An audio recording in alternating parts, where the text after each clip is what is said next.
I was also the recipient of the J.N. Tata scholarship, which is a scholarship of 18 lakh Indian rupees. A lot of times people hear this loan scholarship and they're like, how is it a scholarship then if it's a loan? You should make sure that in your interview, you're being truthful, you're being real, and you know exactly what you're talking about. They wanted to know everything about you, right from like 8th standard, I believe, all the way up till what you've done now. I was just blown away by how much people can give you if you're open to receiving. If you're applying for J.N. Tata, you have to make sure that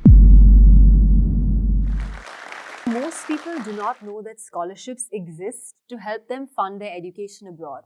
And even I was one of them. I too did not know that such scholarships exist. My name is Anvita Dixit and I'm a yoga educator, model and actor and the founder of Yogic Gurukul. Now, I was also the recipient of the J.N. Tata scholarship, which is a scholarship of 18 lakh Indian rupees that helped me to finance and pursue my dreams of studying abroad. Now, this scholarship has been there for tons of decades, which was instituted by Sir J.N. Tata to help Indians to study abroad and to pursue their dreams and choose whatever country, course, and destination they wanted to. But here's the thing. Most of us may be too afraid to apply for such a scholarship. Some of us might think, do I even deserve this? And some of us might even be considering, what would it take to actually make this happen? So today I'm here to talk to you about the entire process, help you go through it, break down my journey of actually achieving the scholarship, and telling you and making you believe that it really is possible. If I can do it, if I can put all my research, hard work, and heart into achieving this scholarship, you can too. You just need a little bit of planning, a little bit of smartness, and the right way to present your dreams to the right people. So let's get into it. The first most important thing you want to know about this particular scholarship is that it has 3 different components. The first component is a 10 lakh scholarship, which is a loan scholarship. Now, I know a lot of times people hear this loan scholarship and they're like, how is it a scholarship then if it's a loan, right? But here's the thing. It's an interest-free loan scholarship that is offered to students that want to study abroad. And also, you get enough time to pay back this 10 lakh loan. For example, you can get any different component of this 10 lakh, right? So some students may get 5 lakh, some might get 7.5, some students will get the full 10 lakh. So when I applied, fortunately, and thanks to a lot of hard work that I'd put in the process, I managed to get the entire 10 lakh scholarship. And then after my degree got over, I had to wait for up to 3 years and then start to repay it, but only 2 lakh per year. So by that time, you've settled into your career, you know how you're earning money, you have different sources of income, and you're able to start paying back this amount with a lot of ease, I would say. So it's super helpful when you need it, and then when time comes to pay it back, because it's interest-free, it's easy to repay this component of the scholarship. So this was the loan part. Now here comes the gift part. You can win up to 50,000 of a travel scholarship, which helps you to fund and finance your tickets to studying abroad. And I know this is really important for a lot of you because air flight and airplane tickets are not the most economically viable, and I know this can help a lot of us when someone else just takes care of it. So you get 50,000 for your ticket to go to whichever destination you might be going to, and that's more than enough usually to cover that cost. And then you also get up to 7.5 lakh of a gift scholarship that you do not have to return. It's a complete gift to you from the J.N. Tata scholarship. And this is given to you if you do well in your first semester of studying abroad. So well means that you've got the grades, you've got the letters of recommendation, teachers over there love you, you're doing well, and you're also enjoying the degree. So that, if all of that is met, you win another 7.5 lakh, which of course is a gift. You don't have to return it, and that helps you as well. So as you can see, if you add up all these 3 different components, 10 lakh, 50,000 and 7 lakh 50,000, you get a total of 18 lakh that you can win from the J.N. Tata Endowment Fund. And again, like I said, it really is possible. There are people in this world who are actively willing and want to help you achieve your dreams. You just have to be open to receiving, knowing that this is possible for you, doing your research, and finding those people, those funds, and those institutions that are waiting to help you achieve your dreams.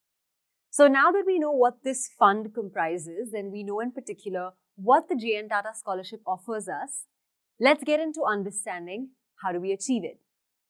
So, first, in the beginning, I did not know such a scholarship existed. It's only in my final year of undergrad, so I was in my third year of college, that I was like, okay, after this, I want to immediately go for my master's. I don't want to work first. I want to finish my master's degree first. So when I decided that that's my aim and that's what I want to do, I started to look up the colleges. Then I made a college shortlist, you know, the usual. You top 10, where do you want to go, which degree do you want to apply for. But इसके बाद, ये step करने के बाद, हम में से ज़्यादातर लोग, हमें लगता है हो गया research. Like, you know, college चुन लिया, we decided the course. अब क्या करना है, अब हो गया. But actually, this is where the research truly begins. Once you finalize all of these things, you know roughly which city you want to be in. You've kind of decided, okay, yes, industry mein mujhe kaam karna hai. And you know sort of where you want to be. After this, you need to think about what's the best way to finance this. And I have to tell you over here, even if your parents can afford it, even if they can send you with no loans, they can completely help you to go there, I would still suggest you should look into these scholarships, because not all of them are need-based. A lot of them are merit-based as well. And those of you who feel it is difficult, and for me, I will be honest, my parents could have managed it, but it would be a little bit of a pinch. And I did not want to put them in that situation where they had to be like, okay, we can do it, but it's always going to feel like if there was a better way, then we could have done it differently. So I decided that why get them into this? If I can handle it myself, then let me do that. Two scholarships in particular really stuck out for me: the JN Tata Scholarship as well as the Lakh's Foundation Scholarship. And I think maybe it had something to do with the fact that both of these scholarship head offices were in Mumbai. I felt connected to them. I felt very connected to the way they had described who they would be awarding the scholarships to, because they believed in dreams. They spoke about how a lot of people had used these scholarships from India to make their wildest dreams come true abroad. So it's probably just that connection I felt to these magnificent journeys, to the way that these two endowment funds had worked so far. And I felt, okay, you know, I like these two. I should focus on the application for these two and do my best as much as I can in them. So here's what happened with my JN Tata Scholarship. The first round is your application round.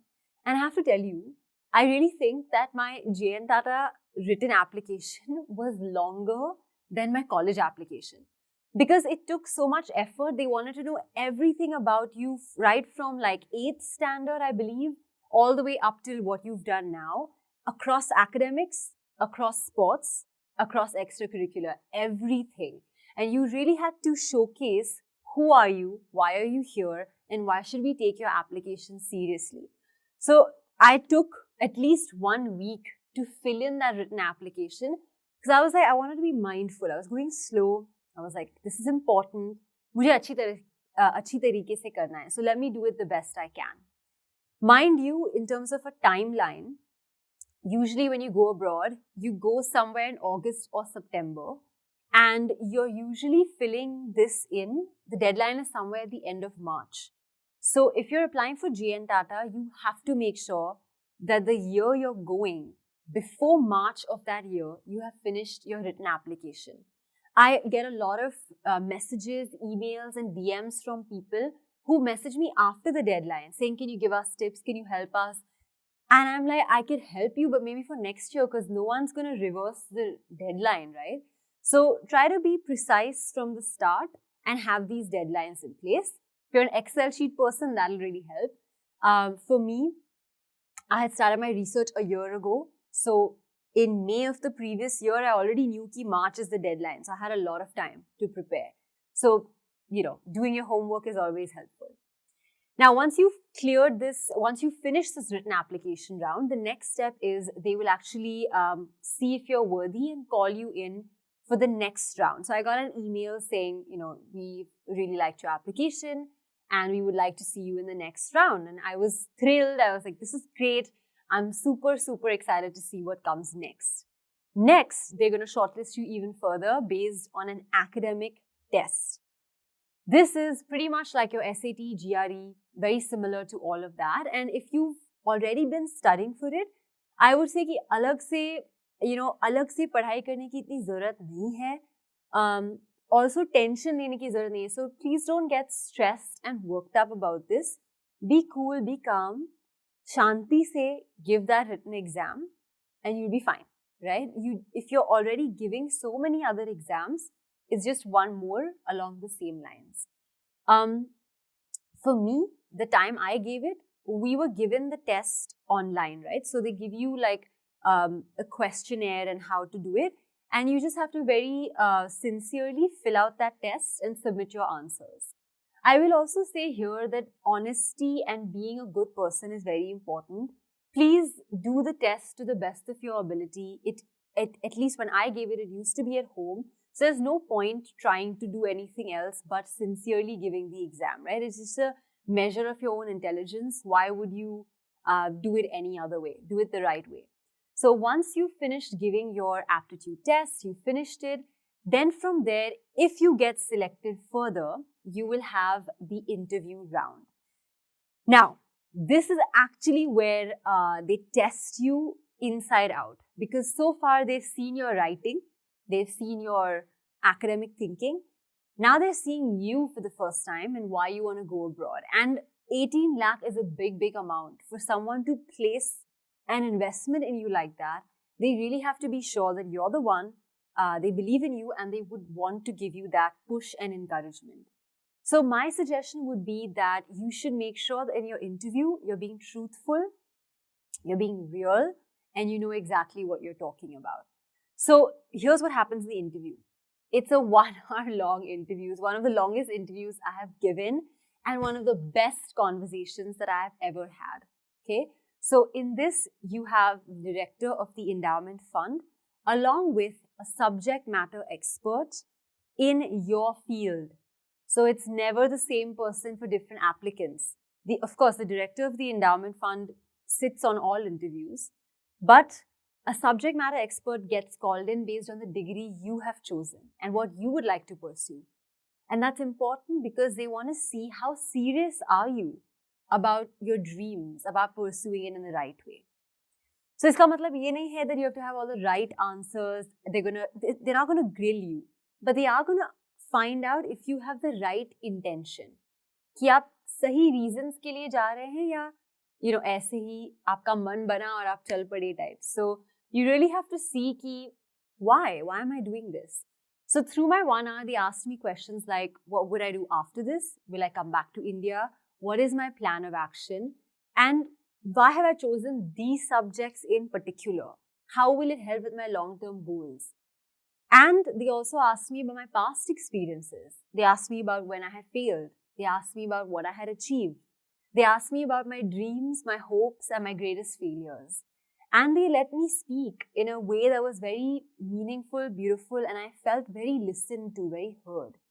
So I would say if you make it to the interview stage, be yourself and just truly tell them what you want to do with your life and why. And it will make the biggest difference if you do that. After the interview stage, if you crack everything has gone well, there's a little bit of a wait time. It's like suspense. They don't tell you for a while. And then you're just waiting. Did I make it? Did I not make it? Finally, they tell you very close to the time of your going actually. I found out in July and I had to leave in September. So the gap between finding out and leaving is not too long. But regardless, that's just how the process is. So I found out in July and then in August, I was asked to go into the office and they were like, you've won the scholarship, but they didn't tell me what amount. They just said you've won the scholarship. So I was really happy and, everybody was very proud of me, very great moment. One of the most momentous moments of my life, definitely. And we went into the office and they sat me down. They got the contract and all the information and details. And I was like, okay, but how much have I won? And they said, oh, you've won the whole thing. And I was just looking at them like, oh, because I had seen a lot of people before me who said, oh yeah, I got 5 or 6 or 7. And I was like, oh, then maybe, they just give you as much as they think you deserve. And for me to know that they thought that I deserved the whole thing, it was just like, I got goosebumps that time because it just felt like, okay, wow, like people can believe in you like that and support you in that way and just think that your dreams are valid and we're going to give you everything it takes. So I got that 10 lakh and then they also said, oh, by the way, you also have 50,000 travel allowance. I was like, I do? And they're like, yeah, here it is. And then they said, oh, and also if you do well in your first semester, so I was just, I knew these things on the website, but it wasn't reflecting in my mind in that moment. And I said, oh, okay, fine, great. I'll do well in my first semester. I'll try my best. And that's how it happened. And I guess the rest is history. But after that, I went to London. My first semester was amazing. I loved my professors. I tried my best in all the classes. And when time came for them to submit a letter of recommendation, I guess they must have written something really nice because within 2 days, I got the letter saying, you've won the 7.5 lakh as well. Congratulations. I was like I remember getting that email and just like sitting down on my bed. And I just remember just crying because I was just blown away by how much people can give you if you're open to receiving. And if you're open to the fact that, the universe, you can call it divine power, anything that you believe in, it wants you to do well. So if something you really believe in, there will be so many things, people, funds, endowments, everything that'll just work in your favor and then just give to you like this and take care of your expenses. So if there's one thing I want you to take away from this is that really stop limiting your dreams. If you have a dream and that's what you really want to do, something somehow will work out for you. As long as you're putting in the research, you're putting in the due diligence, you're doing the best you can, and from your side, there's no stone left unturned, then everything else just starts working in your favor to support you and take you there. So truly, if I can do it, and I didn't even know the scholarship existed, right, for a while, but if I can do it and they think I'm up to the mark and I'm worth it, then you are too. So don't hold back on your dreams. Don't hold back on your aspirations. Go for it because there is a scholarship that's going to help you achieve it all. You just have to find it and then believe in yourself.